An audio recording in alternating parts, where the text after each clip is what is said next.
Hello everyone, in this video we will discuss about auto keyword. So without wasting time, let's get started. As in previous lecture we have seen a lot of data types. As every variable has its specific data type. It may be integer, float, double, or short, long, or it may be char data type or string data type, or it may be boolean data type.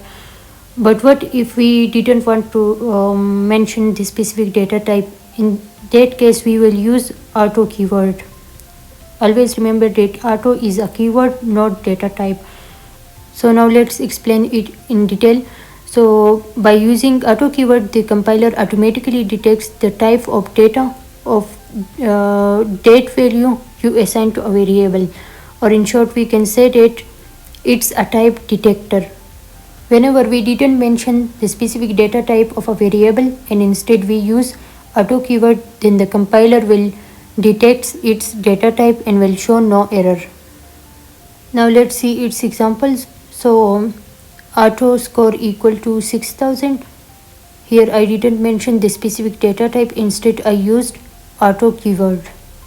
The second example is auto pi equal to 3.14. Here again I didn't mention the specific data type, which is float, instead I used auto keyword.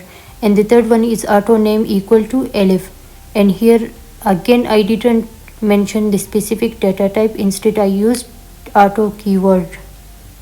The compiler will automatically detect that the score value is actually integer and the pi variable value is actually float, and the third one name variable value is string.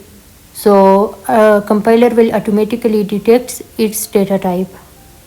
Now we will display its value in the output. For that we will use cout, then score in the double quotation mark, and then score without double quotation mark, and at the end we will use int line. We will also print the other two in the same way, and I will repeat it again. That score in the double quotation mark will be print as it is, while the score without double quotation mark will print its value. Now by clicking the run button, you people can see that the output is shown accurately and all the values are shown in the output session without any error, because the compiler automatically detects its data type. So in this video we have learned about auto keyword. I hope you people understood it clearly. Thank you.